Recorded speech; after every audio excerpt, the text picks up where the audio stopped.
Most efficient 2 consecutive games you've seen from James? Yeah, I mean, that was really efficient. Yeah, he's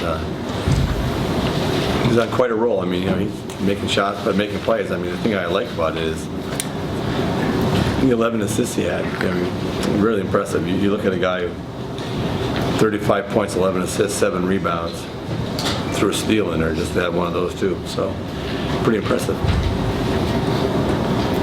Coach, how's it feel to have young Means and watching the game courtside? Be better if he was playing. I don't think watching helps us at all. I wish he was playing. For the most part, did you feel like your defense was good on Aldridge? He was just hitting some incredible shots. Yeah. I mean, I thought we had some hands up. I thought we gave him a little too much of his left shoulder to come into the paint early, but then we kind of got that solved, and then they put Omir on him to start the second half, and then he kind of stepped out and made a few jump shots over O. But I mean, at a certain point, he's going to have to give up something to the guy, and he's a deadly 17, 18-foot jump shooter. Coach, talk about overall your backcourt as far as when Hardy and Land and Parsons participating tonight. Yeah, I mean, I thought those 3 guys, of course, like I say, anytime you get the amount of production that we got out of them, that's huge. We had we ended up with 70 points out of those, roughly out of that group. And the thing I like about it is that we had 18 assists and only 7 turnovers. That's what we got to have out of that group.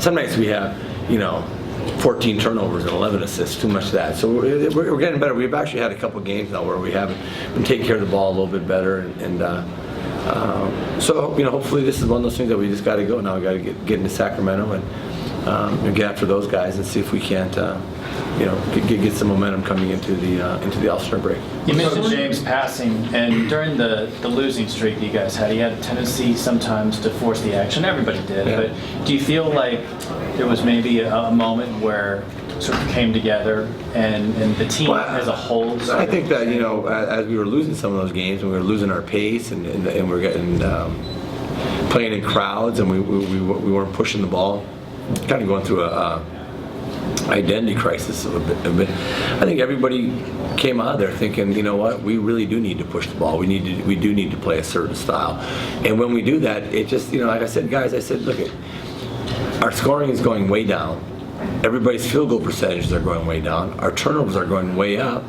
There's nothing positive about this style of play. We just got we got to get back to attacking. And so when we do that, we're much better. I mean, we weren't perfect defensively tonight, but we got enough stops. And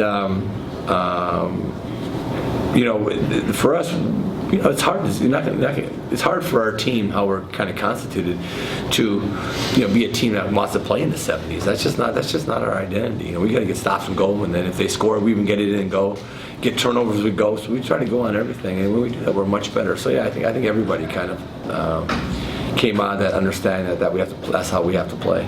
Has the scoring these last couple of weeks allowed for maybe greater poise when teams hit the kind of shots Portland does, or teams make runs, than what you saw previously? Well, yeah, I think anytime you keep on scoring, it gives you X amount of confidence. You know what I mean? And so, yeah, the way we play, and there's going to be a lot of runs in the game. We just got to hope that our run, we have one more run than you have, or our run is just deeper than your run is. And we can get into those. Like, we get stop, turnover. All of a sudden we have 3 consecutive run-outs, baskets. They score, we get it in. We can continue, but we got to get enough stops in there to get us going. But even if a team's scoring a little bit and we have a good offensive flow, we get out of the net, we try to push it up and attack. What's the status of Tony Douglas? No, he got elbowed, in the hip, and I don't know. At halftime, he said he couldn't go, so that's the last time I talked to him. The way you guys are playing offensively, how close is this to where you want the team to be? Yeah, I think you can always look at little things we can do better. We can move, we can pass the ball from the back court to the front court more. We get a little sticky with that. We can get our first pass earlier in our offense and attack earlier and see if we can get chain reaction, some stuff. I think there are times that we'll get a little bit, the ball doesn't flow early enough But yeah, I mean, other than little things like that, I mean, you know, our spacing's getting better. Guys are looking for each other, kind of finding each other in their spots. Guys, when they're getting the ball in their spots, are making shots, and that always makes a big difference. You know, I mean, tonight we were 12 for 26 from the 3-point line, and you know that always helps. Like, you know, if you go 6 for 26, it never looks quite as good. All right. Thank you.